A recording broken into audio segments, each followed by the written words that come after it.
What's up, guys? We're back at the House of Fame podcast, man. It's been a while, but we're back up and popping. I got a really good guest with me. You know what I'm saying? Danny, he's been a good friend of mine for a while. He has this great credit company that I actually got in. He actually got me in the mix of getting my credit done by the name of D Credit Ninja. I'm gonna let him fill out more of the information as far as the websites and everything like that, man. D, welcome, brother. Hey, man, thank you for having me. When I've known Kevin for a long time, obviously before I even touched his credit, I started this company during COVID when most of America went into debt. So I started seeing all the people around me in Miami, dope boys, strippers, every kind of person, any kind of business go into debt.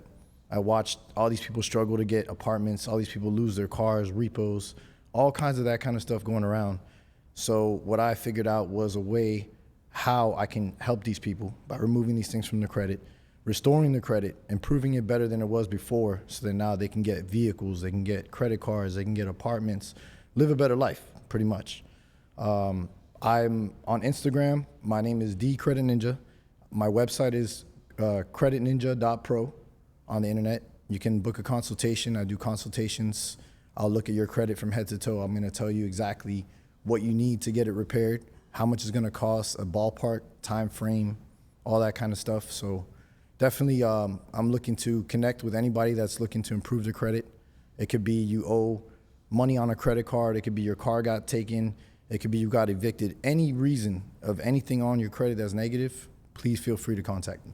Mm-hmm. And guys, I'm telling you, I vouch for this guy because at the end of the day, I came to him when my credit was at its lowest ever. I used to think money would just take care of everything, would override the credit. Yeah. But in reality, dog, it really doesn't happen that way. And like I said, I knew Danny for a long time, more before he had his own company. But when he ended up doing his own company, and then he took my credit in his hands and built it up, because like I said, bro, I was at like a 500, low 500, bro. I was barely scaving 5.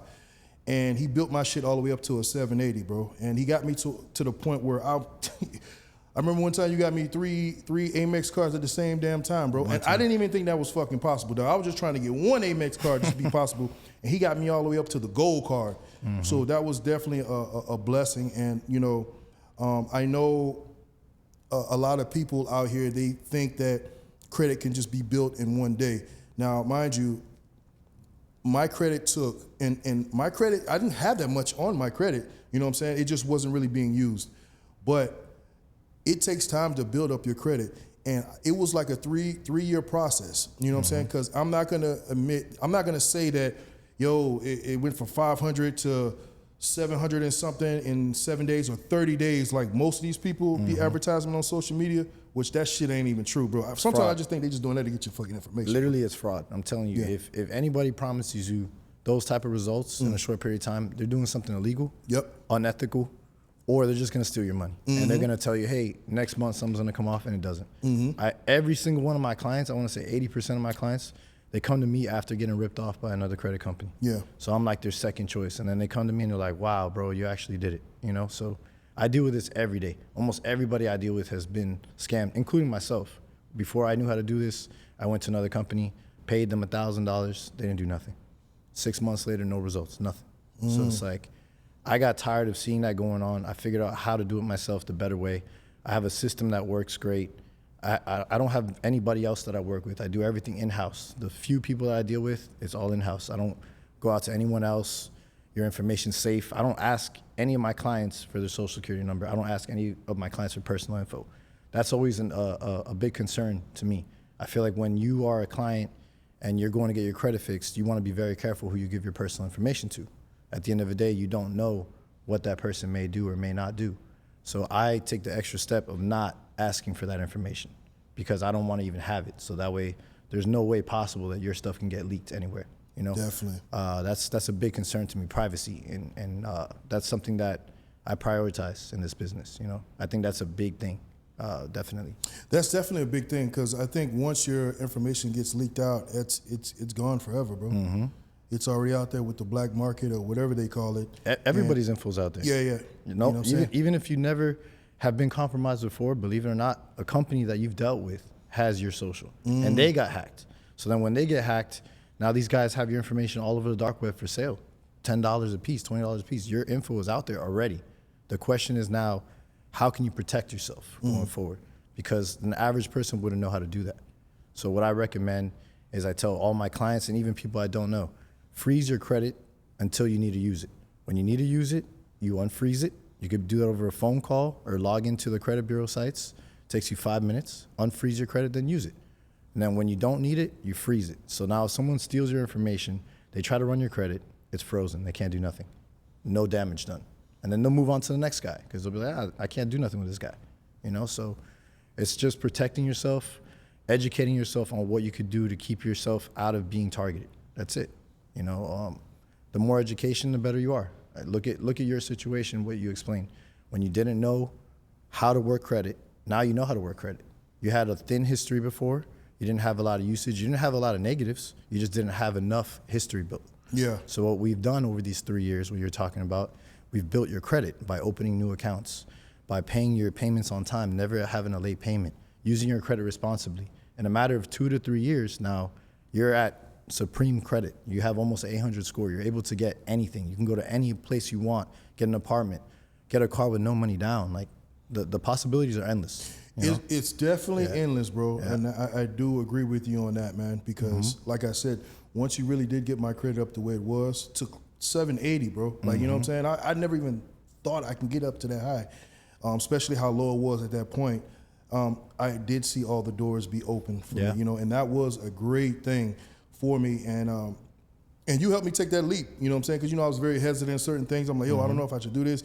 And you were kind of like, the good thing about you, Danny, was you were more like a counselor, you know what I'm saying? Because even though, guys, the thing about this, you want to have people that's going to fix your credit, they still be like a counsel for you, because once they fix your credit, some people still don't know what to do afterwards. They're like, I don't know if I need to do this. So it went for like a good year. I'm not even going to lie to you that I sat there and I would ask you before I make this move, like, Danny, I don't know, should I apply for this? You know what I'm saying? Because I don't really want no inquiry, you know what I'm saying, on my credit again, this and that. And you would tell me when to go, when to stop. And then when I start learning the pattern of how to do it, okay, I got an inquiry, let me wait a couple years. Now it just clicks. Yeah, now everything is just systematic. Yeah. Now I just know, and I'm like, boom, boom. You know what I'm saying? Now I know, okay, I know with me, and I used to never do this in the beginning, when I would apply for certain things, before I even would apply, I would ask them, hey, what credit bureau are you pulling from? You know what I'm saying? Whether it was when I got my new truck, whether I was getting a brand, the Amex credit card or whatever, I was like, what credit line are y'all pulling from? So I will know exactly, because all credit lines are different. Yeah, credit bureaus are different. Bureaus, yeah. Some will be 750, some will be 780, another will be like 720. Yep. So the one that's 780, I'll be like, I want to try to apply for something that it can hit that one first. You know what I'm saying? Obviously, you'll get ones that hit like 2 or 3 of them, two or three bureaus, like it's all car strategic, or something like that. Yeah. So that's one thing that I started learning, man. So that was a great part of my life, and I'm not gonna lie to you, bro. I mean, I'm a living proof that my life elevated once I learned that system of how everything worked, and I knew how to do everything. And the thing about it was, I was never taught that, growing up, and now that I've learned that while my kids are young, now I have the ability to teach them at a young age. You know what I'm saying? Because I'm not even gonna lie to you, bro. Like, when I got older, when I got out of high school, and like I said, I went off to college, I didn't know nothing about credit. I wasn't even thinking about credit at the moment. I think I applied for one credit card just so I can buy one computer for my room, my dorm. Just necessity. Yeah, just one necessity. And I got it, but one thing popped up on my credit when I got out of college, and I didn't know where the fuck it came from. I'm like, what the fuck? How the fuck I got a Target credit card? Like, come to find Fraud, out, right? No, one of my family members, I don't want to say it was my mother or father. I feel like it was my father, but I ended up having this credit, this overcharged credit line on my account that before I even tried to start working on credit or even thinking about my credit, it was already in the negative. And that's one thing that that sucks. You know what I'm saying? But now that I've gotten older and I know how the whole system works, now I can help my kids. You know what I'm saying? I don't know the situation of, my parents, and I'm not saying they could have done it. It could have been a hack, but it was some shit like, what is the coincidence? Yeah. Because you already hear stories about parents putting FPLs in their kids' name because they don't want to pay the credit. I'm glad you brought that up. Yeah. My wife, same story. She grew up not knowing about credit. Like myself, we're not taught this in school. Yeah. We're not taught this in college. It's crazy. Like, you have to take a specialized course to learn how to use credit. That should be mandatory. Yeah. Every high school should have a class of financial literacy required for you to graduate. That's what I believe. I believe everybody should learn how to use credit because you need it for your whole life. You can't get a job with bad credit in some places. Yeah. You can't get a job. You can't get a house. Like, it's insane. You can literally be homeless and have a lot of money, but you can't get approved in certain places because of that, because of your credit, That's funny that you say that, because when I got out of college and I was going to start the police academy, they do a background check on you. They check your credit, they check your background. The military, they do it too. Yeah. So that shit came, when I applied for it, right? To get into the police academy. I already had got picked by the department that wanted to hire me. Mm-hmm. And next thing you know, I got a letter back, and they was like, hey, there's something on your credit that you need to fix before we can go forth with this process. Wow. Yeah, bro. So that was like a wake-up call. So I'm like, oh, shit. So this, that's crazy. So I had to go back and fix that situation, and thank the Lord that I was in a position to do it at the time. Mm-hmm. But, that's what made me realize. And even like, it's important. Yes, bro. Imagine that you can't get a job. You work, you study, you do the courses, you do everything, and you can't get a job because of your credit? Because of your fucking credit. That's insane to me. Because of your credit, bro. You could be a great person, have no felonies, nothing wrong. You know what they look at that? You know what I found out that was? Because I always asked the people that are hiring, whoever it is, hey, why is it such a big deal with the whole credit thing? They look at that as a form of stealing. Mm-hmm. They look, okay, you borrowed money from someone or a lender or whatever, and you ran off and you didn't pay it back, and you didn't have you didn't have the morals to pay it back. Judge of character. There we go. I unfortunately, I feel that way too. I don't necessarily judge my clients, but remember, I'm dealing with people that have bad credit every single day. So then what I do is I offer a mentorship. If you're my client, I automatically mentor you. I don't even charge you extra. What I do is I tell you, hey, look, this is what I recommend you do. Change your habits when it comes to your spending. I see that you're doing this wrong. For example, you're not paying your card on time every month. You got 4 late payments in a row. So look, even if you can't afford to pay the whole card, I tell you always, like I said in the past, pay just the minimum. If you just pay the minimum, you get past that, you're not gonna have a late payment, you're still good, As long as you pay the minimum, that's always something that I tell people, never ever make a late payment. The late payment on your credit is probably one of the worst things you could have. I can get rid of a collection super easy. I can get rid of a lot of things easy, but a late payment is one of the hardest things to remove from your credit. Contrary to what people see on the internet and Instagram, all that stuff is BS. I'm telling you right now, like, people make videos all day to sell. They make fake ads to sell, to get people to click and give them easy money, and then they run off and don't do nothing. That is a thing that happens every day. So if you're gonna go to a credit company and they're not telling you these kind of advices, they're not giving you these kind of tips, that's a red flag. I would immediately not deal with them. I want my service to always be personalized. Everybody that is my client, they have my direct number. So like, you can text me at 4 a.m, and maybe I won't reply till I wake up. But when I wake up, I'm gonna reply to you. It's not a company, it's not a robot, it's not someone else, it's me. So I take every one of my clients like if they're a family member. I treat them that way. I respect them, I show them how to do it right. I show them all the tips, the tricks, what to do, what not to do. If they're gonna run their credit in a place, they're gonna get a car, I'm gonna say, hey, look, try to go to this credit union first instead of just going to a dealership. Because look, you go to a dealership, what happened? You saw it. Yeah. You remember. I remember, man. And, dog, and the thing about that is, you showed me that whole way of doing it, the way of getting to the credit credit bureaus. And also, you did show me how to put things in my business account, my business name. Mm-hmm. And then, as far as the truck and everything like that, and then still be able to have my regular, your personal and your business separate. And I was able to get a vehicle in there. And so that is the reason why I was able to get 2 vehicles. Was I got my regular, day-to-day car in my regular personal, and then I'm able to get my truck, and your LLC, my SUV, in my LLC. So That is another thing that he did teach me because I had no clue about that shit, bro. Yes. Have you ever dealt with bad clients? Yeah, almost every day. Yeah. So what happens is a lot of times I'll get people that will contact me. Hey, I want to fix my credit. How much to fix it? I go, okay, click the link in the bio, book a consultation. They'll either do it if they're serious, and a lot of people won't. A lot of people will just waste your time. They want to DM you, ask you a bunch of questions. They never go forward. But let's say I get the guy to actually go forward. He goes forward. He starts the process. I've fixed people's credit, and then as I'm fixing their credit, they see their score go from 500, 600, go up. And immediately the first thing they do is start running their credit. And I tell them, wait, don't run your credit right now unless it's a necessity. If it's an emergency, you have to move, something like that, then let me know. I'll help you do it the right way. They will just literally go the opposite way, run their credit a bunch of times, try to get a bunch of stuff because they see the score going up, they get excited.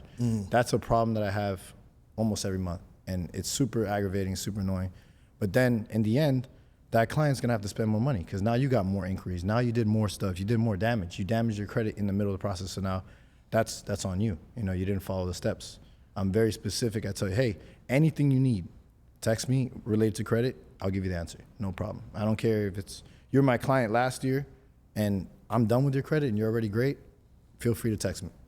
I do that for everybody. I wanna be personalized. I don't wanna have 1,000 clients. I wanna have a couple hundred clients, but I want every one of them to feel comfortable talking to me. That's the goal of this company. That's what I want. I don't want to be big. So it's basically it's the quality than the Quality over quantity, 100%. Yeah. Each one of these clients spend money on me, but the great thing about it is that they come back. They bring me their family members. They bring me their boyfriend, their girlfriend, whatever it is.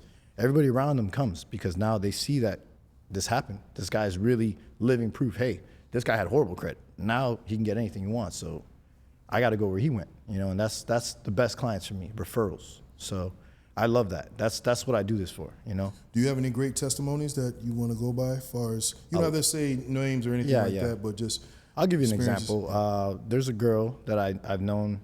She used to be a dancer here in Miami. I met her when I was in these clubs back in the day, you know, around the time I met you, when we were in the clubs having fun.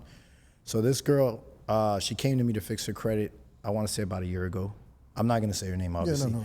But bro, she had a repo. She had multiple collections. She had all kinds of stuff going on. Horrible. Her credit was at maybe like a 510 or something like that. Right now, she's about to hit 800. She's at 790.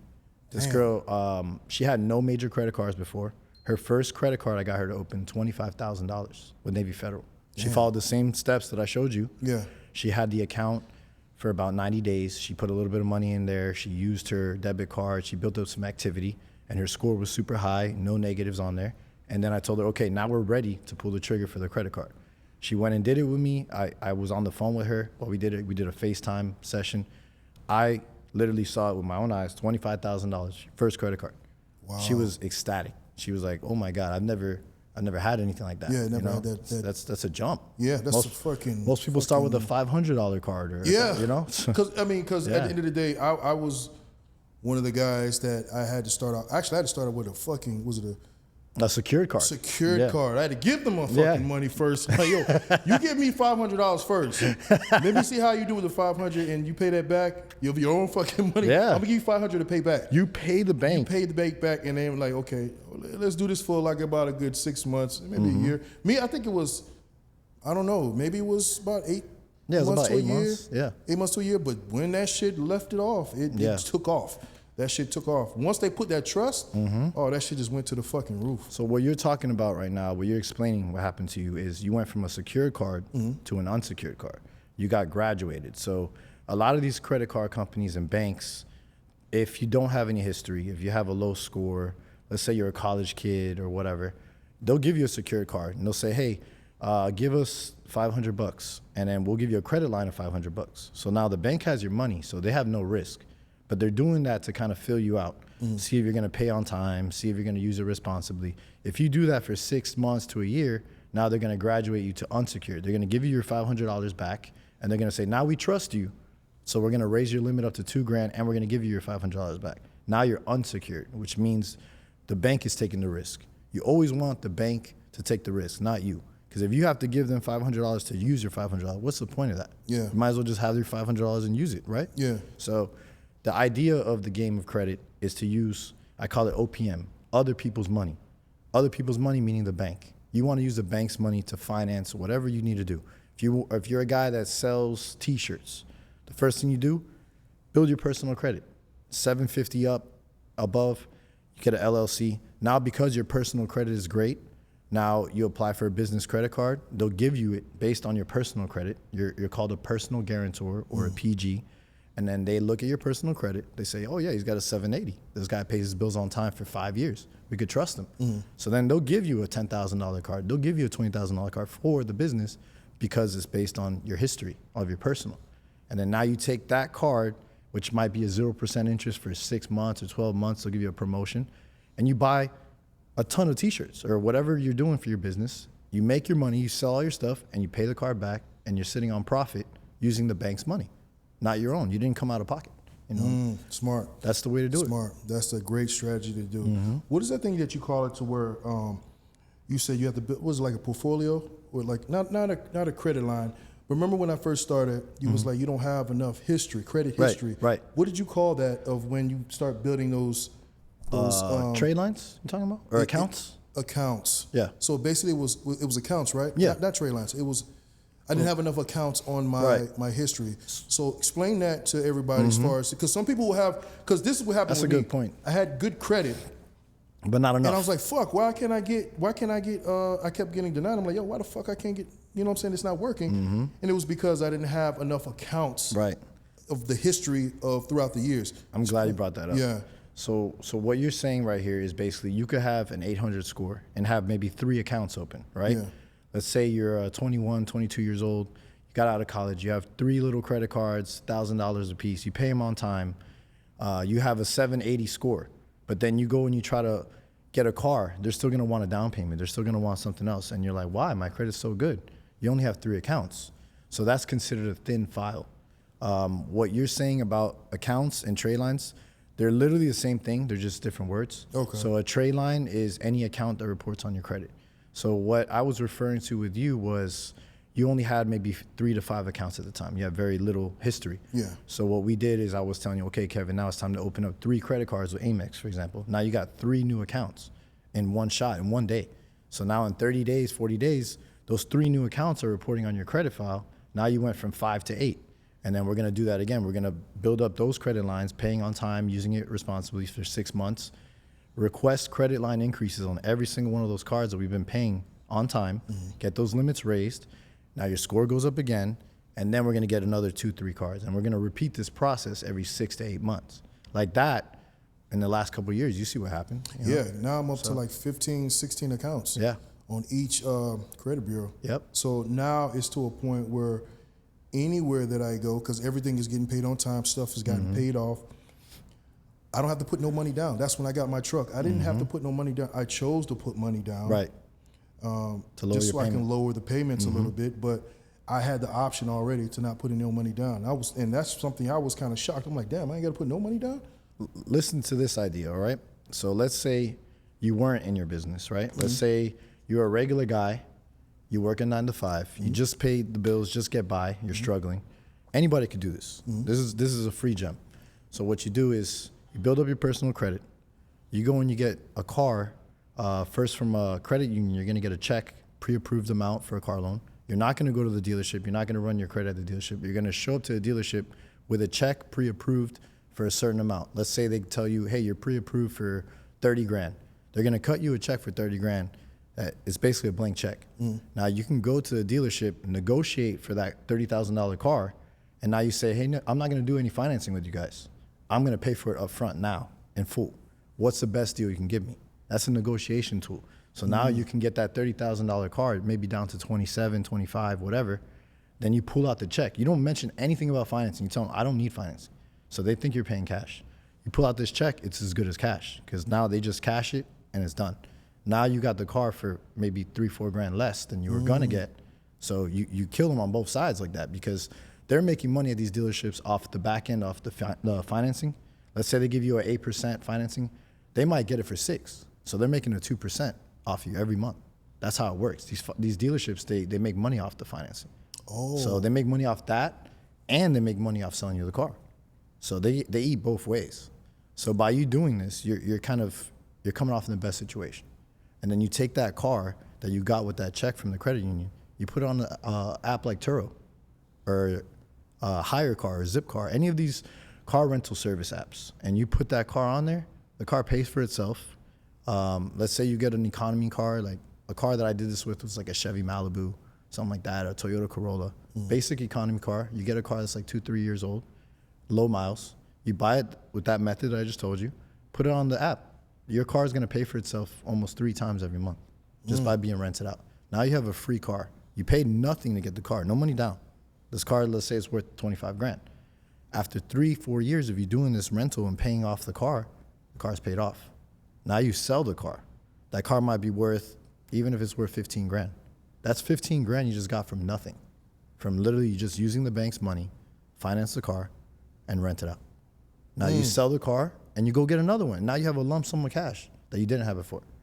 Imagine you do that with 10 cars. You start out with just one, every 6 months get another and another. Now you have a $100,000 business and you have no skills and all you did was use your credit. Anybody could do this. You see that? That's Anybody. That's crazy. Yep. That's crazy. You do it in a city like Miami, Vegas, all these hot You spots. just gave everybody some free ass game. Free game. You just gave everybody some free That's ass a game. 6-figure-a-year business if you have 8 to 10 vehicles. And I'm talking economy cars. I don't want no Lambos. I don't want no exotic cars. That's high risk. I was gonna tell you about that because I had a couple guys that actually they rent out a couple Lambos and it's a serious problem. They get stolen. Yeah, they get stolen. Raced. They get drugged through the mud. You know what I'm saying? They get dogged out. Yep. And then when it's time to go maintenance it, I heard the Crazy money. It not only crazy money, but I heard that shit sits in the shop for months because they just don't get the parts just like that. Yep. Your shit will sit in the shop for like 2 months. I don't know about the oil change or anything like that, but if it's a part that needs to be replaced, bro, that shit's gonna sit in the shop like 2 months. Bro, oil change on those cars is crazy money. Like $1,500, $2,000. Yeah, bro. Like, So I can only imagine fixing anything on that fucking car, a wheel, even the fucking start button to be fucking. You find yourself a good mechanic and you get cool with this guy. You tell him, look, I'm going to have in a few months 7-8 cars that I'm going to run through the service. Anytime I need an oil change, my car washed, anything like that, you run it through that same guy. So he's got a guaranteed income with you. He's got a guaranteed, like, every few months he's going to change oil. He's going to do whatever minor fixes you need on these cars to keep them up to shape. And that's it. You just keep this fleet going. Once you get to the point where you have commercial insurance or fleet insurance and you have a ton of vehicles, bro, you're making $100K a year plus off this. Like, that's good enough money where you can start another business off that money. You could do a lot, but that's something that I think anyone can do if they apply the knowledge and they knew the knowledge to do it. I just feel like a lot of people are scared or maybe they don't have enough knowledge to do that. So because they don't do that, they have to go other routes. They go to the Lambos, the exotic cars. Then those are great, but it's not safe. You know what it is, bro? I think if they're just going by what they see, especially living in Miami, all you are seeing is exotic cars. So you're thinking like, okay, that's the only thing that's going to profit and make money. Now, mind you, I've seen the guys make $10K a month and all that stuff doing with the exotic cars, one exotic car alone. And that's when the Urus first came out. So everybody was fucking trying to rent them shits. But like I said, the downfall was what the fuck was happening to them cars. Those cars was always getting in accidents, was always getting damaged. Yep. This shit was always had to get maintenance because they were just dogging them shits out. And I was just doing the math. I'm like, bro, the ratio is not really, okay, you made 10, 15K, but damn, how much maintenance you putting on this shit? You know what I'm saying? Like, how many tires you gonna be going through? It doesn't add up, man, I'm telling you. It don't add up, dog. It's a fucking headache, and then you try to put a governor on that shit so they don't fucking speed off and, damn near wreck the shit out. And, bro, I've seen it all, man. I've seen my guy have the little monitor, seeing his car going, like, dog, I gotta cut the shit off. Yeah. You know what I'm saying? Go pick up your car. You got to remember, the people that are renting those kind of exotic cars, they're not people that own them usually. Yeah. These are all young dope boys and scammers, and they come and they want to, like, rent the Lambo and go 150 in it every day. And that's cool, but, like, I don't want to be the guy that owns that car. Fuck no. I don't want to get my car ragged out. Like, that's not the point of doing that, Everybody thinks that you're renting the car to a responsible person. You're not. These people a lot of times are random people. You don't know their history. You don't know what they're going to do or not do. They could steal your car. There's people that come with a fake ID. They rent your car and they'll just take it to another state and take your I've car. heard about that. They'll take it out of the country. They'll ship it out of. I've heard about that. They strip the numbers, the Yeah. serial numbers, and everything. And bro, that's just That's too all much. high too much, risk, you Yeah, know? too much. That's too high risk, bro. It just Yeah. it's not worth it, man. Who's But- stealing a Chevy Malibu? Who's stealing a Nissan Sentra? Well, one thing I had to ask you, like, okay, so if you have a person that, like, wait, let's just say me, I live down here in Miami. I feel like the best place to rent those cars would probably be, especially like if it was like a van or something like that, it would be in like Orlando. Mm-hmm. Do you think money could be made, me Absolutely. staying here and then having those cars sold over there? Absolutely. And would you think it'd be affordable to have somebody manage that Yeah. without me having, me having to go over there and keep going over there and switch it up Look, and then do, Spend a little bit of money if you do this idea. I like this idea, by the way. Obviously you want to have a GPS in these cars. You want to pay for that. That's not a lot. You'll probably spend like $400, $500. But you want that because you want to see where the car is all the time. You want to be able to have accessibility to turn off the car if something happens and you need to. But what I recommend is just getting someone that you trust, or you can even find someone and kind of vet them out, make sure they're trustworthy, and you pay them a certain amount every time the car rents. Let's say for example, Those cars are $100 a day. Let's say, and they rent it for. So how much would you charge? How much would you give the guy that works for you in if you Orlando? rent it for $100 a day, for $100 a day, yeah. for each time that the car rents out per day, I'd probably give them 30. 30. Yeah. So it'd be like a 30%. Okay, that's not bad. Yeah. Yeah, it's worth their while because I think anything lower than that, they probably wouldn't even feel like it's worth their time. But you want to do volume. You don't want to just start with one. You Yeah. start with one just to feel that person out, make sure they can handle it. You teach them, and it's really easy. You want to take pictures of the car before it gets rented out to show that there's no damage on it. And then when the car comes back, you need to also take pictures of the whole car to see if there's any damages, any scratches on the rims, on the paint, anything like that. When that happens, if it does happen, because it will happen, that's the thing I tell people. Don't get attached to these cars. These cars are just, it's a job. That's part of your job now. So I don't care if somebody smokes in my car. I don't care if someone scratches the car. I don't care about any of that because at the end of the day, they're going to pay a fee to Turo. Turo's going to give you that money instantly. You don't have to go after the person. Turo does that. That's the reason why you're using that application. So they have their own $1 million policy on top of your car insurance policy. So let's say you have Geico, Progressive. You have your 2 vehicles that you have now, and then you want to add 2 more cars to rent out. You could add them to your policy. You get a multi-vehicle discount, and then now you could have those cars being rented here, Orlando, wherever you want to do it, and it's not going to affect your rates. It's going to actually help you. It's going to give you a better rate overall. Where was I going with this? And then the person basically can use these cars, renting them out over there for you. You're paying them 20 to 30% of what you get from that car. You start out with 2. I would say maybe in the next 6 months, add another 2. Every 6 months, try to add 2 cars. Cheap cars, 25 grand max, nothing more than that. Start with Nissan Sentra, Chevy Malibu, maybe a Tahoe, a minivan. Well, if different. it's every 6 months, sorry to interrupt you. Yeah. If it's every 6 months, do you think how your credit will have to be to apply to keep getting cars? And it will have to be through your business, correct? Good point. Yeah. Yes and no. There's multiple answers to this question. So you could do it through your personal side, which is what usually people start out with. They start out with getting 1 or 2 cars, and then they're like, oh man, this service worked. I made a lot of money. They sell those cars later, and then now they move on to the LLC. You get a business side. You can get cars on the business side. You can get cars on the personal side. You can put them all together. So let's say right now you could walk into a dealership. You can get 2 cars. One dealership might pull your credit, or bank might pull your credit from Experian, for example. Your Experian's at 780.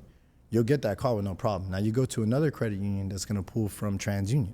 So they don't even know that you just got the car on Experian. And then you still got a window of about 30 days sometimes that it even shows on the credit. So that's another hack. You got to strategically know which credit union or bank pulls from what credit bureau, which you can find out on the internet really easily. And you basically strategically get whatever you're trying to get, whether it's a car or a credit card, pulling from the strongest bureaus that you have, and you don't want to go to ones that pull from all of them, because if you do that, then they're going to see, hey, he just got a car a month ago. We're not going to give him another one. But if we pull from Experian and then we pull from TransUnion right back to back within a few days, they don't know until a month and a half later. A month and a half later is when it shows on all your reports. So you could have done a lot of stuff during that time. You could have gotten 2 cars, maybe even 3 cars. I've had people do 3 or 4 just like that. Damn. Yeah. So it's very easy to do. You just got to know what bank pulls from where. You don't want to go to the same credit union that's going to pull from TransUnion. You got a car a month ago and then you do it again. Then they're going to be like, yo, this guy just got a car. That's crazy. We're not going to give him another one, you know? But if you go to the one that pulls from Experian, you're brand new. Let's go. Give you a car, you know? So I think the key to this is a lot of education, a lot of reading, a lot of asking questions. So I offer all of that and above by paying me one time, becoming my client. You don't have to worry about that. You ask me those questions. I want to answer those questions. That's what I'm here for. All day I want to talk about this. I'm passionate about it now because I see, look, I changed your situation, my situation, my wife, all the people around me situation. You changed my girl situation. Yeah. You changed everybody, my homeboy situation. Yeah. It's been like a domino effect. I probably ran through about 150 people so far that I've fixed their situation. And talking about people that should have gotten a bankruptcy because they were so bad. Like multiple evictions, multiple credit card collections, repos, you name it. And I've cleaned it to the point where they didn't have to get a bankruptcy. So if you can avoid a bankruptcy, that's always the best. You know, bankruptcy stays on your file, on your credit for maybe up to 10 years, depending what chapter you file. So I try to always fix people's problems so they don't have to get to that point. You know, I think that's like the last choice you have is a bankruptcy, in my opinion. You know, I always try to avoid it. So, yeah. What other questions do you have? I'm kind of curious. Well, if you have any. No, I do have some. So we already finished about the whole car thing, which that was that was great fucking free game right there. What do you think is the time limit, like far as like, okay, if somebody comes to you and asks you like, hey, I need my credit to be fixed, what will you tell them would be the time limit to have their credit fixed? And I'm not talking about like, because there's going to be people that's going to come that just want to get their credit fixed just to get one thing. I just need to get this car. I want this car. How fast can you fix my credit so I can get this car, apply for this car real quick and get this car? And they'll probably be back on the bullshit of making late payments or whatever. But as far as the longevity, like I did, and I don't want to use myself as an example because maybe it can be longer or maybe it can be sooner. Right. What do you think is the average to fix somebody's credit and have them at a great standpoint? Yeah, well, that's a good question too. Your situation was you didn't have that many bad things to remove, so it was a pretty easy fix as far as that, removing negatives. You just needed to build credit. So that's why you took a little longer, because that process is called rebuilding. That's what I call rebuilding. And basically you're creating history, you're adding accounts, you have to make payments on these accounts for a long time for the banks to be able to trust you. You know, that's the key. So that may take a year, that could take 2 years. In your scenario, it took about 2 years to get you at, you know, the top level where you're at. Yeah. But another person, let's say that has 20 collections on their credit, that might take 6 to 7, 8 months to remove those. And then after removing, we have to go to the rebuild process, which might take a year or so. So it could vary depending on everyone's credit. That's why I had to do the consultations. I used to tell people, hey, I'll fix your credit in 6 months. Sure, I could fix it in 6 months, but can we rebuild it in 6 months too? No, you know, it's gonna take more time. So that's a good question because a lot of people just think, I wanna get an apartment, I wanna move next month. Can you fix my credit in 30 days? And I quickly tell them, no, I'm not gonna lie to you. No, yes, I probably could remove some stuff in 30 days, but to rebuild your credit and all that takes a long time. That's a lie if someone tells you sooner. And it's because the credit bureau, the creditors, they gotta respond back to the letters that you send out to them, and that they're not gonna respond right away like that. No, it's like a 30 days. 30 days, and that's 40 just days. for one. Just for one, yeah. Just for one. And I remember you telling me that. I was never rushing because I was patient with mine, but I just remember everything you was telling me. I was soaking in. Yeah. That, you know, hey, when I send this letter for this creditor to remove something or this, you know, this whatever negative. I remember a point was when you got in that apartment. I remember, and they randomly just put something on your credit for no reason, and it wasn't even valid. Remember, it was a random fee that you got, and then we looked it up. Remember that? Yeah, when I left is when I left. Yeah, when I left, they just threw something on me. I'm like, dog, I paid everything off. Everything was paid off. I was never late. I this and that, and I'm like, what the fuck? Yeah. Yeah, and you fought that shit off too. And that took 2 rounds of disputes, so that took about 60 days. Yeah, they tried to hang on. Yep. They tried to hang on to it, but you know. But that's about average. I would say it's hard to really give somebody a ballpark time frame without looking at the credit. Yeah. Because if you have 2 bad things, I can say, hey, yeah, 3 months, no problem, I got you. But you have 20 things, I can't do that in 3 months. Yeah. That's unrealistic. You know, you gotta be realistic. Yeah. You know? I tell people it took you years to have your credit this bad. It wasn't like you did it in one day. Yeah, so what makes you think that it's going to take you this little bit of time to build it up? Yeah, exactly. You know? So it's everything in relation, you know, make it make sense. That's what I tell people. I think I used to, once I got my credit up high, I used to tell people like, yo, listen, how long it took you to fuck up your credit, it's going to take you twice as much to build it back up because, like you said, you gotta fix all that shit first, and then now when you got a clean slate, now you gotta build the shit up to standards. Yep. So yeah, bro, it's just as long as you sit there and you fuck up your credit, whether it's 2, 3, 4 years, brother, just think that it's gonna take some time for you to build that shit back up because I know I've had people that came at me about getting their credit fixed and everything like that, and I shot them to you and stuff like that, and I know a couple of guys felt like that shit was supposed to be fixed in like a day or two, or whatever it is, dog. But bro, it's now I'm very selective on who I bring. Like but yo, I got somebody that can fix my shit. I'm like, bro, I'm not putting nobody in that unless I know that you for real about it. It's just this is not no quick. You got to be really. It's for a real commitment. About this shit. It's definitely a commitment, bro, and it's a long commitment. It's kind of like a marriage because even though you get your credit up, you still have to maintain that shit.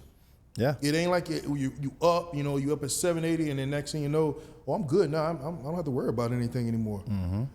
It's a marriage commitment that you got to keep it and you got to maintain it, groom it. Yeah. You know what I'm saying? Yeah. Everything, bro. So that's one thing that I did acknowledge that has to be done. Definitely. It has to be done. Maintaining it is also another thing. If you get these credit cards or whatever it is, and you don't pay them or you don't use them, I'm sorry. Let's say you have a credit card for 20 grand. You don't use it for 6 months. Now that card becomes dormant. What does that mean? Dormant means it's not being used. Okay. The bank doesn't like that. They want you to use it because you're paying them interest. Will they cut it off? They will cut it off. So that's what I was getting to next. The fact is you want to avoid having these accounts and never using them. Even if you use it once a month, you could buy a stick of gum. You could buy anything, a piece of candy, a soda. But the fact is you got to use it to keep the account in an active status. And these accounts go dormant. You start losing accounts. The banks stop messing with you. And when that happens, that's no good because now if this bank closes, let's say Chase closes you down, right? They say, no, we don't want to do business with you. They'll send you a letter in the mail. I've gotten this before. This is how I learned. You get a letter in the mail, they'll say, we don't want to do business with you anymore, basically in nice words. They cut off your debit account. They cut off your credit cards. Everything linked from Chase is done now. Your whole relationship is over. And you didn't do anything wrong. You just didn't use the card enough. And that's what a lot of people don't know. There's a lot of these little things that I teach my clients that they probably didn't know before. So I learned all this stuff from going through it. I did all the trial and error for years, with my own credit, with my girl's credit, with everybody around me, family members. And that's how I figure these things out. But reading and applying knowledge, bro, is more valuable than money. Money can't, you see it, money can't do nothing without credit. No, not at all, bro. know? Like, I noticed this, okay. So I'll put it to you this way. When I moved into my first condo, my credit was not good. This is before you start working on my credit. So I had to dish out double the money. Yep. And then and it's not even the fact I had to do double the money. I had to have an inside person vouch for me. Yeah. Because they didn't trust you. They didn't trust me. So I had to have an inside person vouch for me. I had to pay double the amount, you know what I'm saying, to move in. So let's just say, okay, you move into a condo, the average is about 10, 12,000. Imagine double. Yeah. Almost double. 20 grand, what I'm that's crazy. Yeah. Just to move into that place, but I wanted to move into that place that bad. It was nice though. I wanted to move into it that bad. I just couldn't let it go. But that's a lot, man. Yeah, bro. And so everything I noticed, everything I had to do with cash, it was always even more to use it than just the credit. So once I got my credit up and everything like that, everything just changed overnight. Like I barely even use cash, dog. My cash just sits. Credit is a tool. That's what I tell people. Credit is a tool. It creates wealth. It creates everything. Everything can come from credit. You could have $0 and you have great credit and you have access to money. Just like I said, you could buy something, sell it, make money. So just having credit alone can get you far in life, you know, and that's something that I like to always talk to my clients about. I like to tell them, hey, look, you could have all the money in the world. That's cool. That's great. You know, money could do great things, but if you don't have credit, you're always gonna have something stopping you. You're always gonna have something saying a red flag gonna come up. It's gonna say, oh no, his credit is horrible. Like, I don't know, we gotta charge him double to move in. We gotta charge him more money down payment for the car. We gotta give him a secured card because, you know, we don't know. Meanwhile, you have $1 million in your account, but they give you a $500 secured card because you have no history. Yeah, you know, like that. yeah. That's crazy. That's insane. That's crazy to me. But that's the system. That's the system that we're in. So you got to learn how to beat the system. Yeah. The way to beat the system is by following the steps and doing it the right way. That's it. There's no other way around it. There's no cheat code. You have to do it the right way. Yeah, you definitely have to follow the pattern and do there is no cheat code, bro. Yeah. There is no way around it, bro. You know, before I even came to you, I tried to find every way around that system because at one point I just didn't want to take the time to build. Yeah. You know, and then once it comes to a point like, damn, bro, I have to go through this motion. If I don't go through this motion now and build this shit now, bro, I'm gonna be suffering later down the road as I get older and stuff. Now let me ask you a question, because I know a lot of it has to do with taxes too as well. You know, I never owned a home. You know, I'm always renting. I like to stay in condos, bro. I'm not even gonna lie to you. I like staying. You in can condos. buy right now. Yeah, You're but good enough now. But the question I have is, when you try to buy property, how much credit is involved into that? Big time. As far as, you know, because you have to have the proof of taxes. How much is all that like involved? Man, a lot. Is it a more of a process? Is it a harder process? Like, If you have bad credit? No. Let's say you got good credit. Okay. You know what I'm saying? Let's say you got good credit, but I still feel like that's still not Not enough? that's not the end of the road. Like, you still have to have other things. Just like I'm saying, like, okay, you have good credit to purchase a vehicle. Right. All right. Once you have that good credit, they're not going to look at your. They're not going to really pay attention to your source of income. You know what I'm saying? How much you're making on a monthly and all that stuff. So what I'm saying is, as far as like if you're trying to do the same thing as getting a house, Okay. how much Is credit involved? Yes. Okay. That's something I'm going through right now, actually. So I could tell you what I've learned from this. This is going to be my second property that I've ever owned. Basically what they do is you get a mortgage broker guy. He's going to sit down with you either in front of you in the office or on a Zoom call, wherever this guy's located. He's going to say, I'm going to open my mortgage calculator, and he's going to take all your expenses after running your credit monthly, like your credit card debt, your auto loan debt. Let's say you owe 50 grand on a car. Now your monthly payment is calculated there, and then based on that calculation of how much money you make and how much your payments are to your other obligations, that's how much they approve you for the house. Meaning, you have 2 or 3 cars and your monthly payment is $700 on each car a month, but you're saying you make $5,000 a month or whatever, and you're pretty tapped out. You don't have a bunch of extra money, so they're not going to give you a $500,000 house loan because they feel like you can't afford it. So the way of getting around stuff like that is moving it into your business name, and you're hiding your utilization. You're hiding your debt by putting it into your LLC. It's nothing illegal. It's totally legal, but now you're just taking it out of your personal and you're putting it into your business. So now when you go and run the mortgage again, they look at your finances and say, oh, this guy doesn't have almost any debt. Like, we'll give him a $600K house, no problem. And that's how it's calculated. So your credit is a major factor, but it doesn't need to be super high for a house. I think it's like 650 or something like that. But would they get you a good quality house for that? Yeah. Now, mind you, remember, Yeah. this is Miami. Yeah. So yeah. $300,000, No, yeah, yeah. $400,000 houses. No. You still living in Carroll City and shit. 300, you're getting an apartment. You know what I mean? Yeah. But unless you go up north, maybe. Broward, Orlando, go up to Pembroke Pines. You can Go up more north. Oh, more north? Yeah. Oh, fuck, bro. Orlando, Kissimmee. Oh, shit. Yeah. Then you can get a house out there. Yeah. But it's all relevant to where you're at. Like, for example, I'm in Vegas now. In Vegas, bro, you can get yourself a decent place, a real nice place for like $400K. I'm talking like 4-bedroom, 2-story house, like a little yard, everything, gated neighborhood, $400K. In Miami, that'll never happen. No. At all. That same house in Miami is $650, $700, easy. Easy, bro. And yeah. you're still edging close to the hood, bro. Yeah. Bro, this shit's crazy, man. But that's why I personally left here. It's Yeah. crazy here, but Well, what is the big transitions you had from being in Miami to, because you're from Miami. Yeah. You know what I'm saying? So you moved there like a year and a half ago? yeah, about a year. About a year ago, right? So I remember when you left. Yeah. What was the big impact?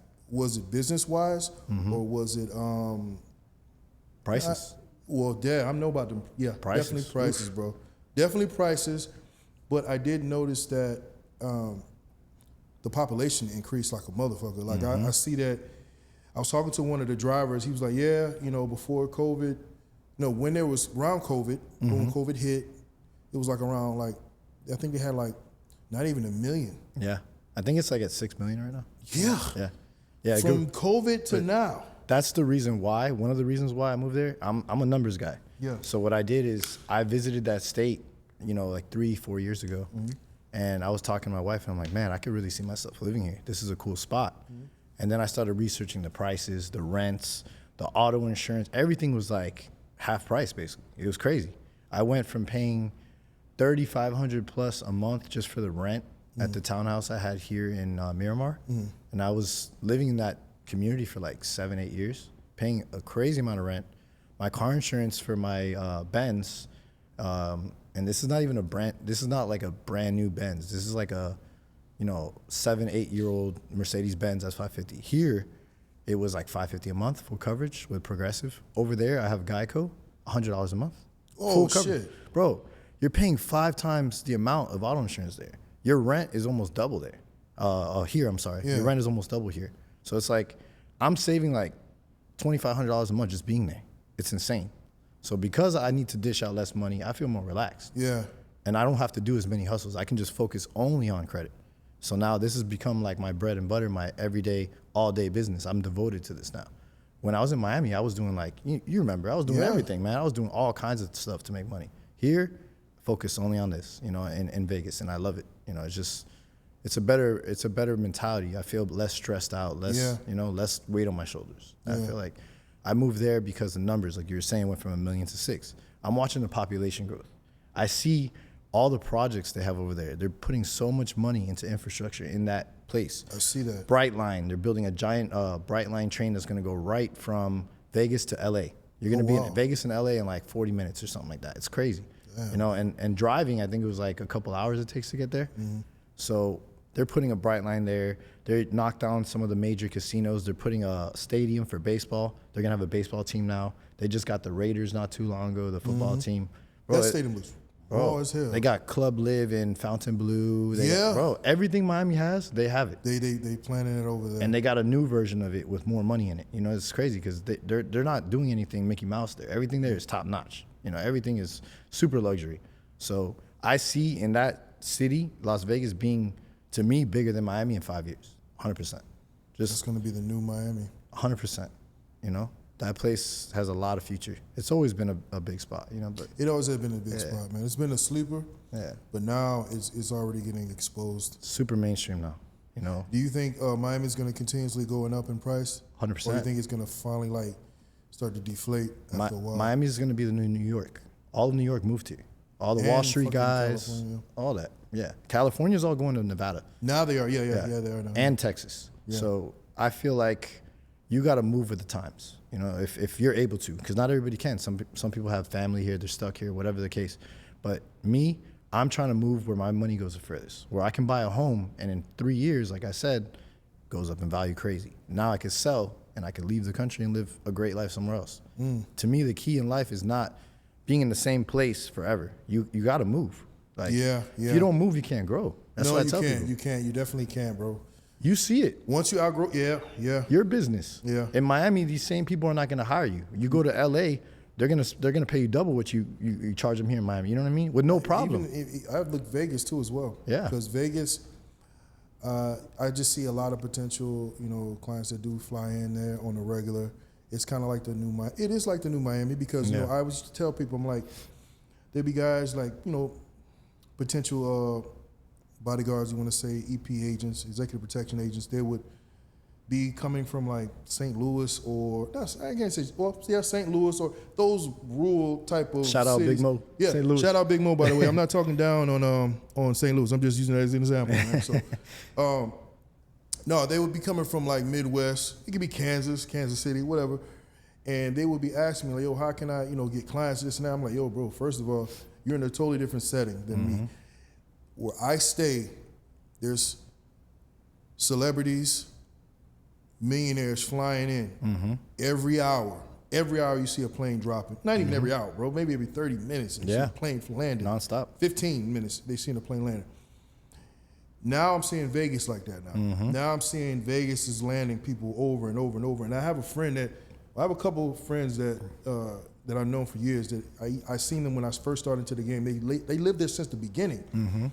From 2012, and I see them now still there, and I just see them flourishing. Now they're on a whole nother level because the city has grown. And they were doing great when it was that small. Now it's grown, and now they're on a whole nother fucking level. Imagine if I would have known about this sooner and I was at a different level back then, I would have bought a multi-unit property over there. Yeah, they got multiple, and that's the thing. They got multiple properties too as well. Yeah, I would have been renting it out. Because Vegas right now, it's going up. The rents are going up. The same thing that happened in Miami and South Florida is happening in Vegas, but at a smaller scale. Yeah. Because I feel like here, this place is already super populated. Then all of New York came, bought it out, and now the prices went up for rent, everything. But over there, that's starting to happen because all of California is going there. California, the people are paying crazy rent, they're crazy taxes. Nevada is a state just like Florida. That was another reason why I moved there. They have no state income tax.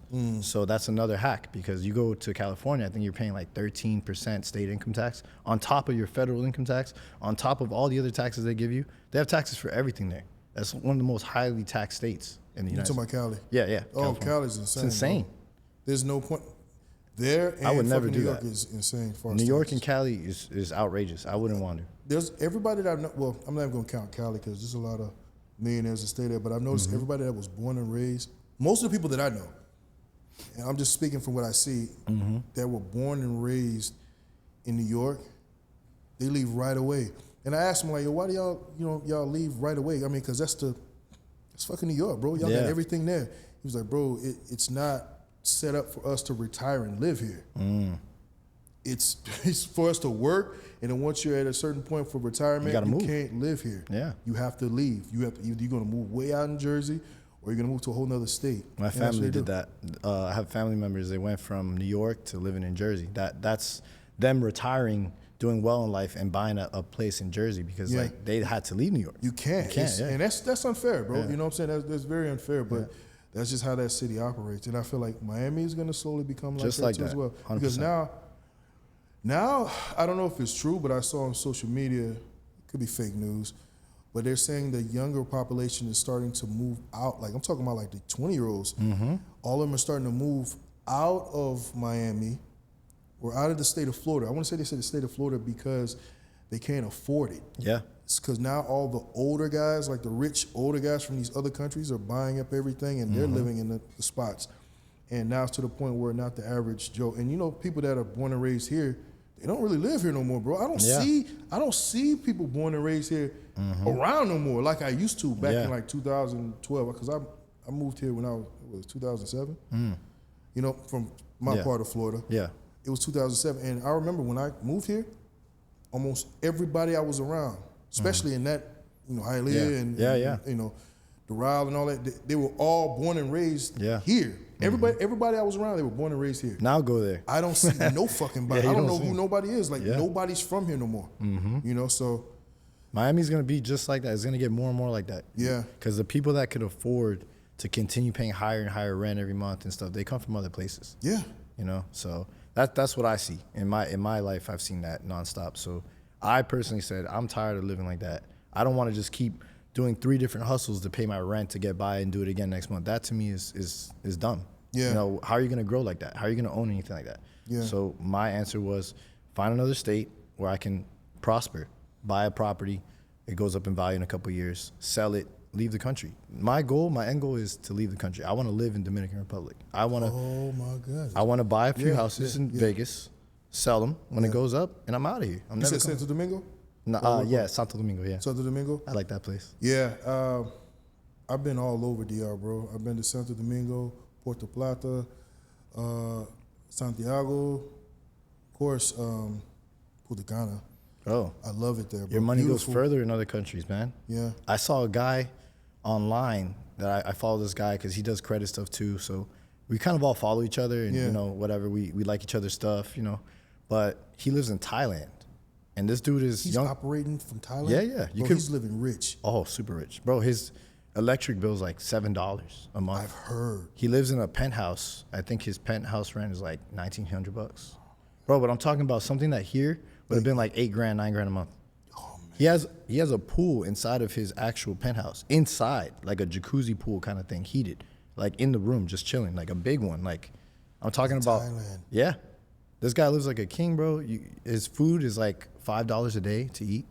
His electric is like under $10. Like his water bill is like $12. It's insane.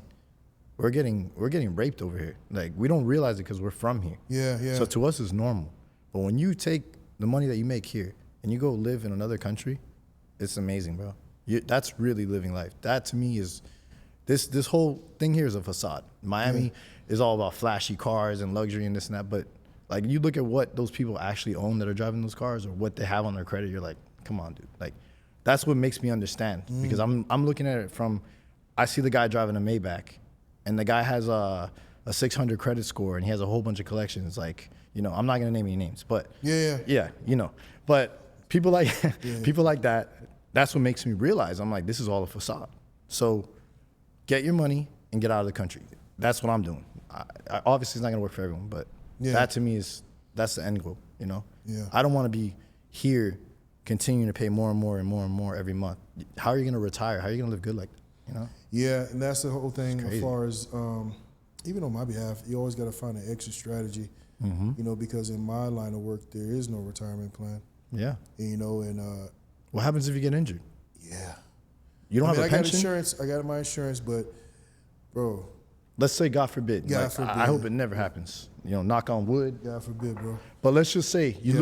lose your whole right hand tomorrow. Yeah, What are you gonna do? You'll get a payout from your insurance, but then what happens when that runs out? yeah. You know what I'm saying? It's like I think over. like that. You know, you got to have a plan B and a plan C. Yeah. So especially living here, bro.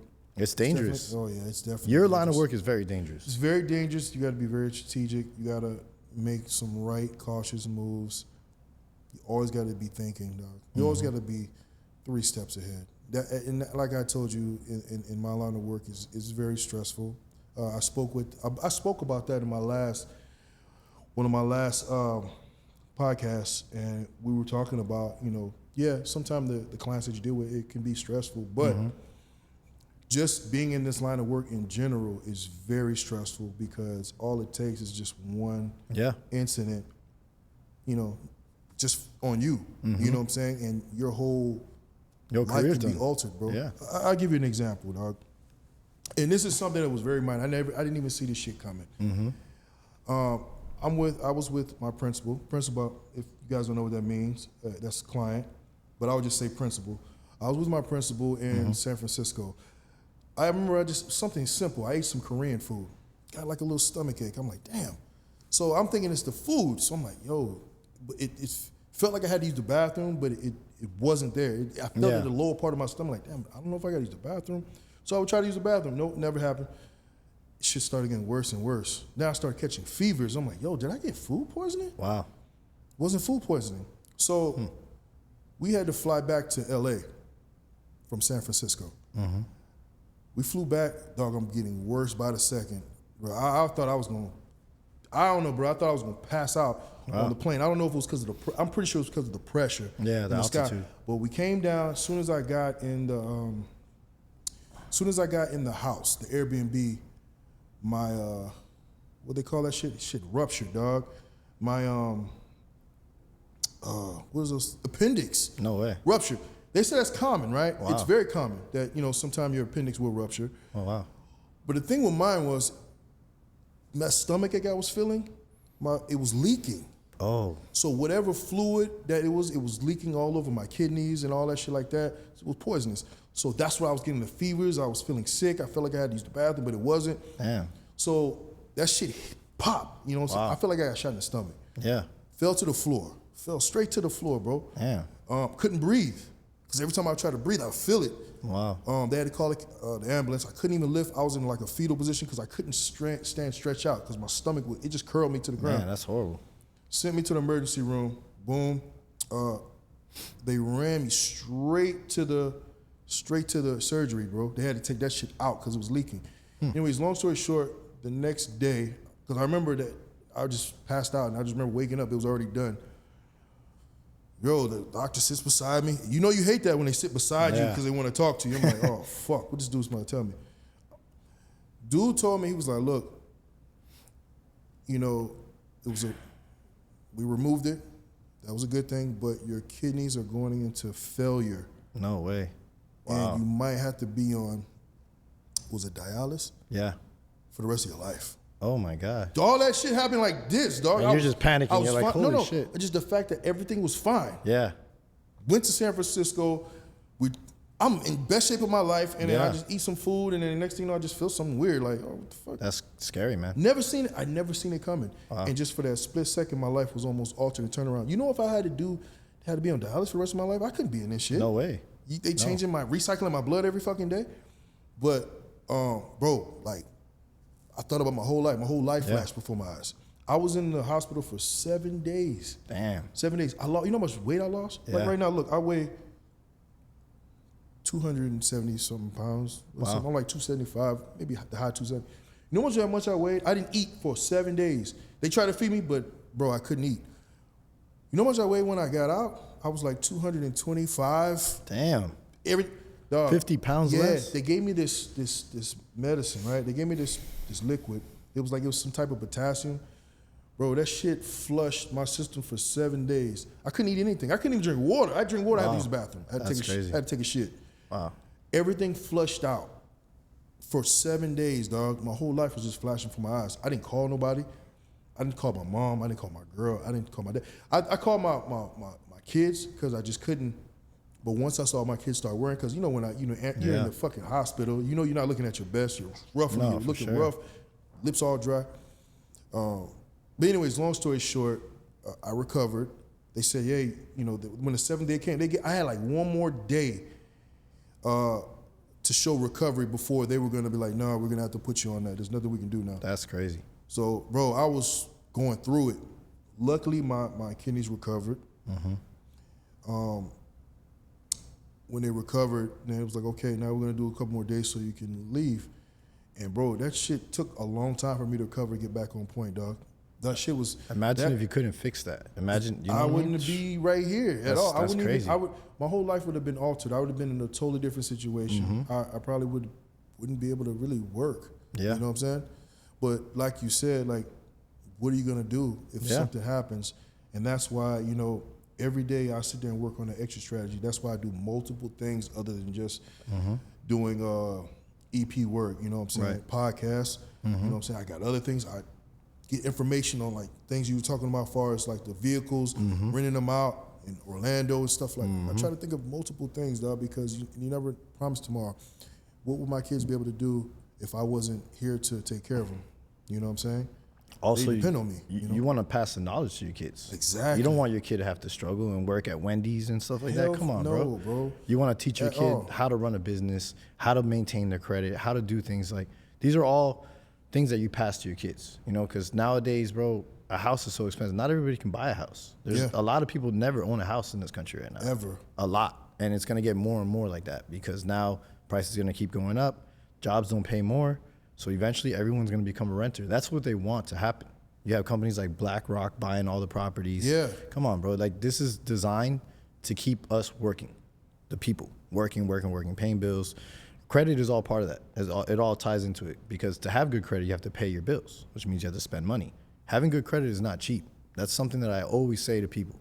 You have to make wise choices and spend your money the right way to have good credit. If you're a cheap person, you're not going to have great credit because you don't have any history of payments. You're not making payments. You're not spending $5,000 on a credit card and paying it off in a month. If you're doing stuff like that, it costs money. You know what I mean? So you got to have realistic goals. You know, that when it comes to credit, realistic goals. Realistic goals are, hey, I want to get an apartment. cool. That's what you want right now. So let's get you to that point. Once you get the apartment, what am I going to do to go to the next level? I want to make some money with my credit, the cars, stuff like that. Those are all exit strategies and hustles that you can do to supplement your income now. So you're making great money with what you're doing, but you could also do those things on the side and make even more money. So then now, let's say you don't get any clients for a month. Let's just say something crazy happens and another COVID happens and they put us in lockdown. You can't leave, but you have other stuff making money for you. You know what I mean? So that's what I've learned to try to do, because I feel like if you just depend on one thing, if something happens, you're stuck, you know, and that's scary. Very scary. Yeah. You know, the bills are too expensive to walk away for a few months with no money coming in. A few months. Yeah. Bro, Yeah. a couple weeks, man. This shit Yeah. changes real quick when you got a high overhead. Bro. And I know you're just like me. You got a high overhead too. You know what I'm saying? It takes, for sure. yeah. But, It doesn't take long. Most of the people that we meet and talk to every day, they're living paycheck to paycheck. And that's know, that's the reality. Yeah, dog. And sometimes, you know, That's the sometimes you norm. can't fathom, like, yo, bro, that's stressful. That's scary and stressful. You're one paycheck away from being on the street. Yeah, and that's literally in South Florida. I see it every day. Like, maybe not 8 out of 10 people, maybe 6 out of 10 people. That's like that. that's But more than that's enough. a lot. That's more than half. You're talking 60% of the people that you meet are living like that. That's crazy, man. Like, I wouldn't want to live in that environment, because that tells me that I have a slim chance of making it. I have a slim chance of being that 40%. Yeah. You know, I want to go somewhere where everybody's better off. You know, like the bills are lower, the expenses are lower, so it gives you more of a chance to strive to make it big. You know, you could save more money every month. You know, what's gonna happen? You're gonna have money to invest. You know, so Damn. That sucks, bro. another thing I tell people: get into some crypto, man. Don't make risky. Oh, I'm already in that. Use it like a 100%. savings account. You know, buy something solid like Bitcoin or Ethereum. Those two are probably the only ones I'll buy. And buy some of it, keep it like a savings account. I don't care if it's $1,000, 5,000, whatever it is, but leave it there. Forget about it. Watch in a year how it doubles. Watch in a year 2 years how it triples. You know, it's gonna keep going up. It's not gonna go down anymore. Yeah. Like, a lot of people think, oh yeah, it can go up and down. Sure, it can, but now what's going on in the world, that everybody's adopting Bitcoin, everybody's using, all these countries are taking it. Our new president now is talking about removing crypto gain taxes from this, which means if you buy a Bitcoin for 100,000, it goes up, let's say to 200,000 by next year. Before you'd have to pay a percentage on those gains, on the profit. He's talking about possibly removing it. So if you remove it, that's insane. That's the biggest hack. You could just make free money and leave it in there and never worry about it.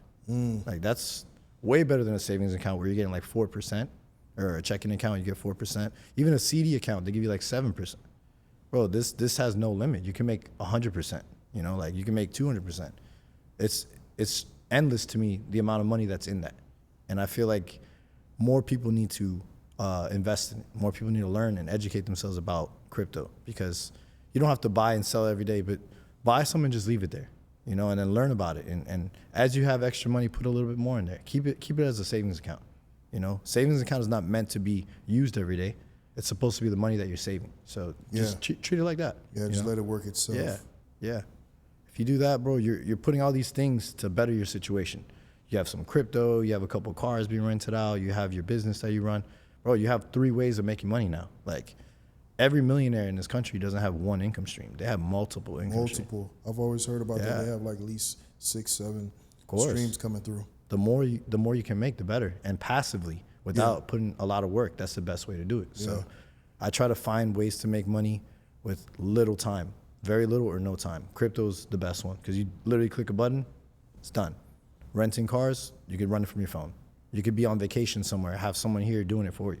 You know, like, it gives you a lot of flexibility. And then your business requires a lot of time.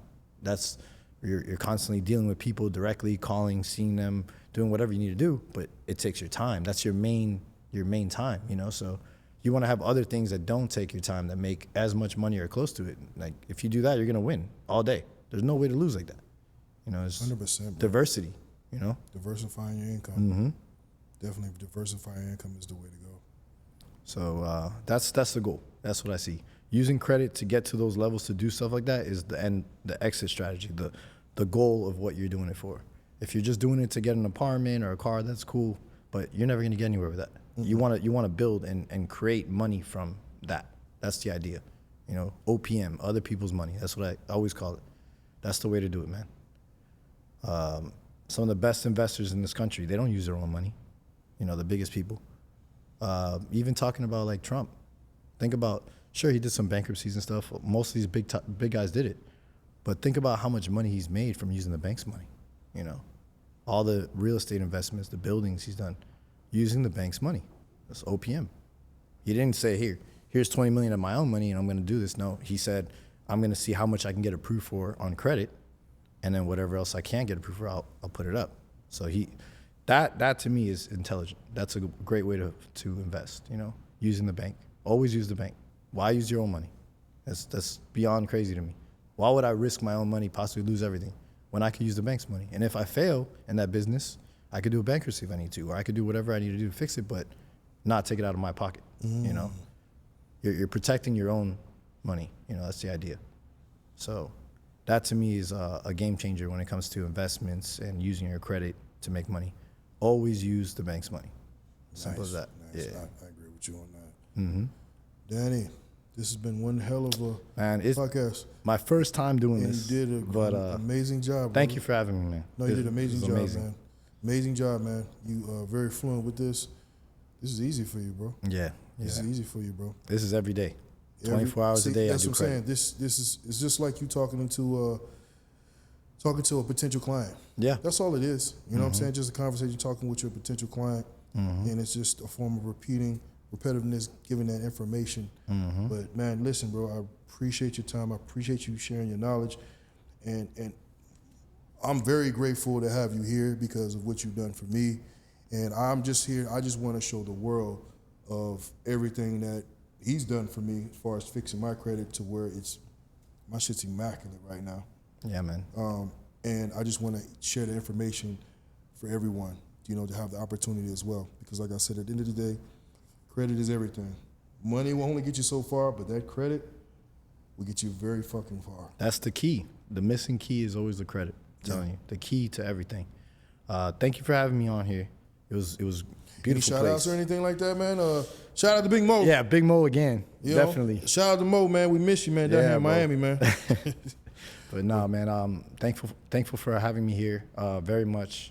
This is my first time being on a podcast or video of any kind, so you know I'm getting used to it. But definitely very nice. I enjoy this place. Thank you Yeah, for having man. me. The next one you'll be on will be in a whole different setting, man. The one that